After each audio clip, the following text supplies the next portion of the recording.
Sveiki, aš Imantas ir savo rankose turiu naujausią Xiaomi Watch S5. Jis turi ultra ploną rėmelį 2,5 mm ir pats yra tik 10,99 mm storio. Labai plonas. Kas man dar labai patinka, šita žalia apyrankė. Nuostabi.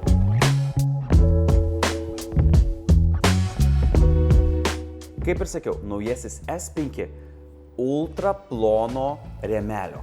Kaip mato, nerūdijantis plienas ir šita nuostabi žalia apyrankė, su kuria irgi galima maudytis ir sportuoti. Ne veltui laikrodis turi daugiau negu 150 sporto režimų. Xiaomi Watch 5. Ekrano ryškumas padidintas iki 2500 nitų. Tai vadinasi, net saulėje jis yra kur kas ryškesnis. Taip pat body to screen ratio yra padidintas iki 73,8 procentų. Tai reiškia, kad jis atrodo kur kas didesnis ir modernesnis negu senesnis modelis. Dar vienas rimtas patobulinimas yra baterija. Xiaomi Watch S5 baterija padidinta net 68 procentais iki 815 mAh, ką reiškia, kad jį galite naudoti net 21 dieną. Kas yra įdomu, kad laikrodžių galima valdyti tiek telefoną, tiek planšetę, tiek namuose esančius Xiaomi įrenginius.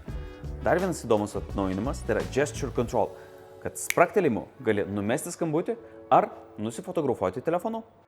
Ir aišku, Xiaomi nepamiršo sportuojančių, pagerino GPS-ą, atsirado offline žemėlapiai, taip pat jis net palaiko kitų gamintojų dviračių greičių matuoklius.